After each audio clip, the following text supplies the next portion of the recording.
Biz Jet TV, it's Fab Poli here, and today we're going to be talking about Learjets.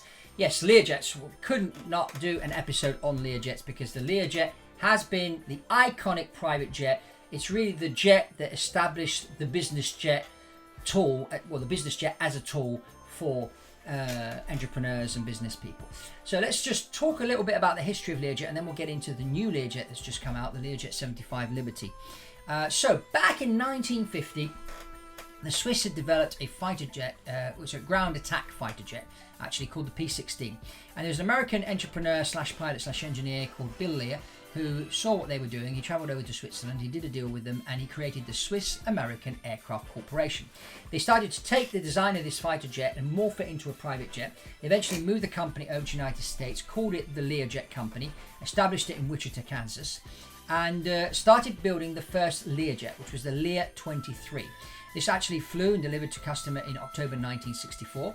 Become quite famous throughout Hollywood. People like Frank Sinatra bought one and flew one around. A lot of business people, professional golfers and that, bought Learjets, and the Learjet started to be the private jet.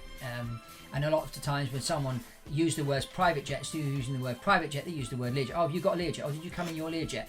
And so, this is how Learjet kind of established itself as, the private jet.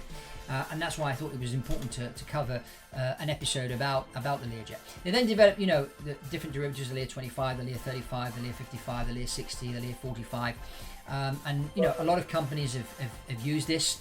Walmart has quite a fleet of Learjets. They fly up and down the United States to do business.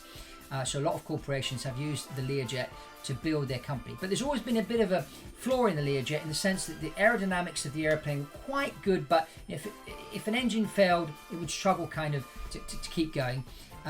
Because there was a very, very small margin called coffin corner, which is an altitude where the stall speed and the critical Mach number get very, very close. And on the Learjets, this was like 3 or 4 knots. So what Learjet did a few years ago, first of all, Learjet got sold to Bombardier. So Bombardier took on the Learjet. They developed the Lear 75 and 85. They then scrapped the Lear 85 program, and they focused their energy and time on the Lear 75. Now, I spent a lot of time with the Learjet pilots recently, and we did a whole walk around, spent time in the cockpit, in the cabin, looking at the whole aeroplane, and they're explaining to me what improvements they've made. And the interesting thing on the Learjet with the wing, it's a whole new wing design. What they've done is they've improved the wing to an extent where the coffin corner now is 70 knots, which is massive for an aeroplane. I mean, most airplanes have got a coffin corner of about 10 knots, but this has got 70 knots. So great improvement on the aerodynamics, improvement obviously on the engines, the fuselage, the cabin inside. Another downfall not downfall, but let's say negative thing about Learjets is the cabin has always been small. People, especially tall people, 6 foot tall people, get in the Learjet and they can't really stand up, so they get in like this and then they sit down and there's not much leg room. But it's always been a popular airplane for air ambulance flights and things like that, and because it's a fast aeroplane, people used to buy them and use them, and they still do. But with the Lear 75, what they've done, they saw that the coffin corner thing was a problem, so they improved on that. They thought, well, let's see if we can make the cabin larger, and they have. I mean, you can sit 8 people comfortably with enough leg room and that. And then up front in the cockpit, what they've done is they've put the Garmin 5000 avionics suite. We've spoken about Garmin avionics recently when we talked about the Honda Jet, and if you haven't seen the video about the Honda Jet, please click on the link above and you'll find out all about the Honda Jet and the Garmin avionics suite that they have. The Garmin avionics suite is a great avionics suite, and it's very user friendly. So that helps increase situation awareness, which increases flight safety, which is important. The range of this airplane is about just over 2,000 nautical miles, so not quite coast to coast, but it'll get you from New York to Aspen at 0.81 Mach, which is quite fast. It's just over 80% of the speed of sound. It requires 4,400 feet for takeoff and 2,296 feet for landing. Cost to run this thing, if you're flying about 200 hours a year, we're talking about $4,000 an hour, give or take. And if you're flying 400 hours a year, we're talking about $3,000 an hour. Now, obviously, these numbers will fluctuate depending on how many pilots you hire, where you buy your fuel, how much you pay your pilots, etc., etc. But it's a good ballpark figure to work on. So overall, my evaluation of the Learjet is great to see a company that has really been the pioneer for business aviation. The pioneer that really brought the aeroplane onto the table for the businessman, for the entrepreneur. It really created the business jet.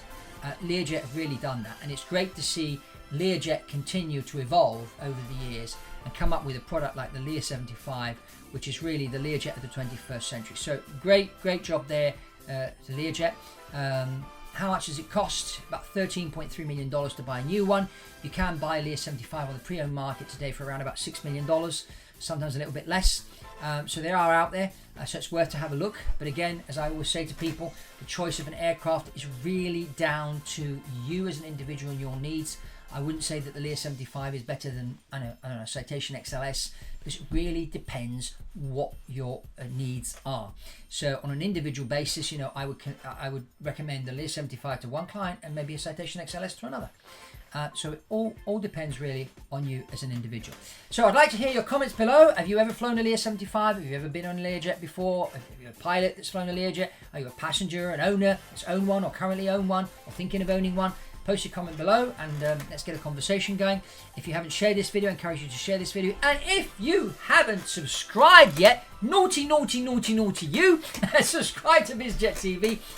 Lots of content here about private aviation. Our goal here is to educate the market to discover the private jet is a great business tool if used in a certain way.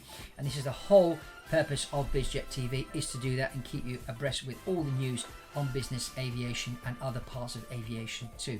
So if you haven't subscribed, I encourage you to subscribe. That's all from Fab Poli here at Biz Jet TV, and I'll see you on the next one.